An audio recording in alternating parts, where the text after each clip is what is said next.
green, wavy, and swirly lights that look akin to streaming water, although they can show up in really any color, be it red, purple, yellow, blue, pink, orange, brown, even white. These amazing light shows are caused by geomagnetic storms within space, with geomagnetic storms being disturbances within the Earth's magnetosphere, aka its magnetic field, caused by solar flares, also known as coronal mass ejections.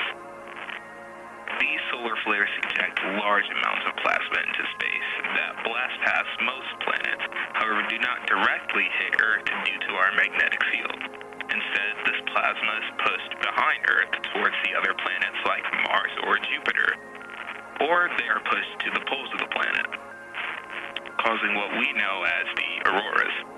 The difference in color is caused by the way light reflects on the planet as well as the atmosphere of the sky, along with whatever angle the plasma or sun is at, which changes the wavelengths of light we see on Earth, thus giving us different color auroras. This is also why the sky is blue in the morning and red during dawn or dusk.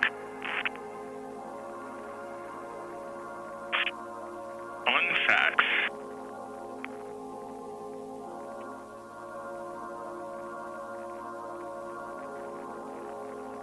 Contrary to popular belief, the auroras are not exclusive to the northern hemisphere.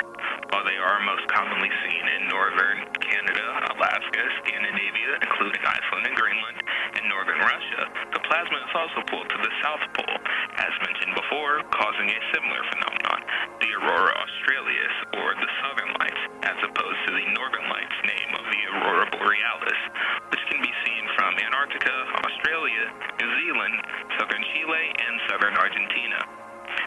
They also, on very rare occasions, can be seen anywhere across the world, even right outside your window.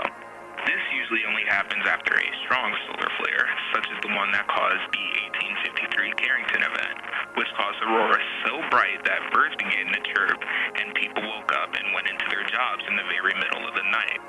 Some auroras were so bright and violent that firefighters had been called to neighborhoods due to the locals believing that those neighborhoods had caught fire. Strong solar flares like these may also have adverse effects on the planet and objects surrounding it, such as affecting the gravitational trajectory of small comets and meteors, causing meteor showers across the planet, and potentially even some meteors to rain down on the planet.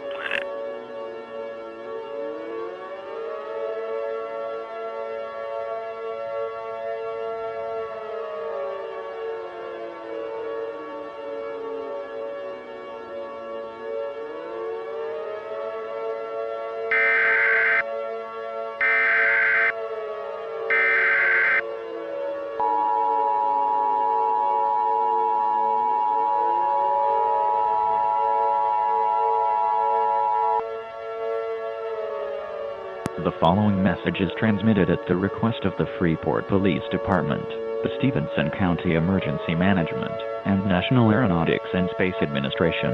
A civil emergency exists within the city of Freeport due to an astronomical event of unprecedented proportions. A geomagnetic storm has been reported across the skies of the North American continent, with this causing mass power outages and aurora borealis events across the country.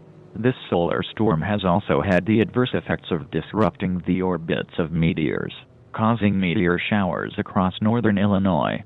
Due to this, a civil emergency has been declared in the city due to falling of meteors onto the city, with 2 reported to have exploded over the skies of Freeport, and 1 reported to have impacted the ground on North Park Boulevard near Emmanuel Lutheran and Lincoln Douglas Elementary School. This has caused massive damage to the area and major power outages surrounding a 1-mile radius of the impact area, including but not limited to Westview Apartments, Woodbridge Estates, Lincoln Douglas Elementary School, Carl Sandburg Middle School, Empire Elementary School, FHN Memorial Hospital, Liberty Village of Freeport, and Freeport Dental. Residents within this radius are not required to evacuate. Instead, you should immediately shelter in place, as meteors continue to be visible across the skies of Freeport and could impact anyone. This order is also advised for those who retain power. Those within a quarter-mile radius of Lincoln Douglas Elementary are required to immediately evacuate, as the devastation to the area is too great to be considered safe for human and animal life. The city of Freeport has been working with companies such as ComEd to get power up and running to areas left without, as well as a state of emergency being declared, with Governor Pritzker approving the deployment of National Guard battalions to the city to help with search and rescue. The American Red Cross and Federal Emergency Management Agency have also begun operations with the city, and have set up sheltered and care hubs across the city for residents displaced by the crisis. These include Empire Elementary School, Carl Sandburg Middle School, St. John's United Church of Christ, Bethany United Church of Christ, Freeport Memorial Hospital, and the Freeport Public Library.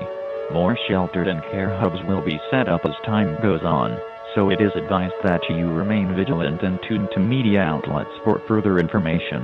When evacuating to these hubs, be on the lookout for sudden events that could potentially put your life in danger, including extrameteor impacts, wildfires or firestorms from the impact, smoke inhalation from the impact and fires, as well as downed power lines and debris. These risks will be most prevalent between half to a full mile around the impact area, and thus extra care should be taken when evacuating these areas. This situation is likely to change rapidly and have frequent and important updates, and as such it is recommended that you stay tuned to news or government outlets, such as www.pc